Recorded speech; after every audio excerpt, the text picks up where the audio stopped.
Hello there, kia ora. Do you recall 2 years ago when we were in the throes of the local body elections and it turned out that there were candidates that were hiding their affiliations to disinformation networks? At the time, there was media, both mainstream and alternative, that were keeping an eye on and reporting on candidates who had links to these types of groups. And in the end, about 2 dozen were elected all over the country. Now, some of them, to their credit, have actually put their head down and done the mahi in front of them. Others, not so much. They've been working against their council and their constituents to push their own agendas. But while we saw pushback in the media in 2022, we're now seeing media not reporting on those disinformation group connections when those elected officials cause problems. Now, some media do this on purpose. The ODT, for example, has a writer who has long platformed and tried to normalize the actions of members from Voices for Freedom, after all. But for other media, the connections are no longer being reported on, and it's a problem.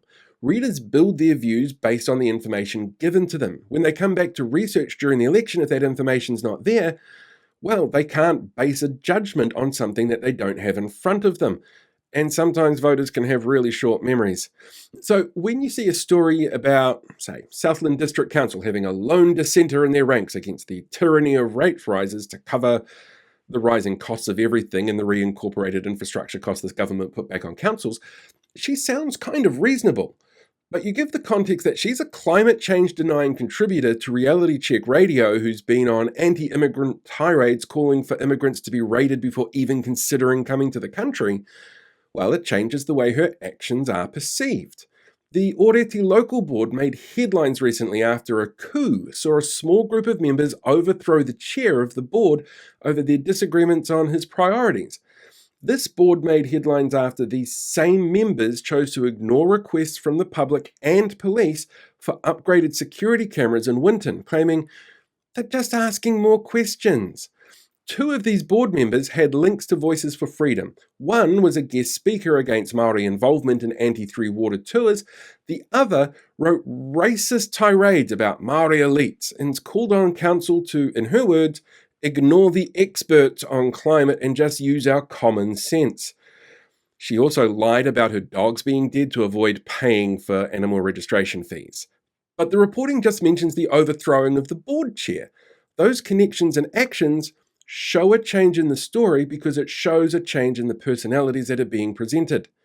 And in Hamilton this week, we saw Sovereign Citizen and NZ Loyal member Andrew Bidder hit headlines as part of the process instigated by Code of Conduct complaints over his use of slurs which are used to denigrate disabled people. The two RNZ stories on the events frame the story as Bidder versus Council in a pretty balanced way on the surface. The Waikato Times followed up and pointed out he had refused to offer an apology to disability advocacy groups and threatened a citizen's arrest on Hamilton's deputy mayor. But none of them mention his links to sovereign citizen organisation, the Residents and Ratepayers Association, the association that's run by a convicted fraudster and funded by groups with links to some powerful political allies. The same association where Bidder and Hamilton East MP Ryan Hamilton were in the audience when they issued execution writs for councillors last year. He even mentioned in his defence this week how his actions were caused by the anger he has towards the blatant 20-minute city plan, which is a conspiracy he believes in. But that was omitted by the media. These details change the context of the story from councillor says he was wronged to councillor being held accountable for his own actions and putting people in harm's way. Well, accountable to the fullest extent of a very weak law. And next year, when the local elections roll around again, you can bet that there will be more people, some of these ones, some new ones, running for this under the same banners. But the focus is going to be on issues like the Māori ward referenda, meaning mainstream media with its limited resources are probably not going to be able to focus on this as much as they did in the past. And of course, everyone is entitled to vote for who they want, but surely they should be given all the information possible to make informed decisions. Actually, do you know who would be really great to talk to about this? Some of the people on the receiving end of the actions of these people, which is what I will be doing tonight on YouTube and Facebook. I've got Hamilton City Deputy Mayor Angela O'Leary, the woman who had the citizen's arrest comment thrown at her, who was one of the people issued an execution writ by Andrew Bidder. She'll be joining me along with Wellington Mayor Tory Whānau so that we can have a talk about some of the abuse and the risks to safety that are out there for our elected officials being caused by disinformation. So you can find links to that in my bio, YouTube and Facebook from 8 p.m. on Friday the 20th of September. Depending on when you're watching this, you might want to go back and rewatch it.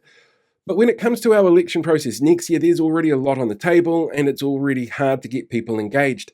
Making sure that we know who it is that we're voting for and what candidates actually stand for mean that we have less of a chance of a coup being held on a community board over somebody who lied about their dead dogs to avoid registration fees.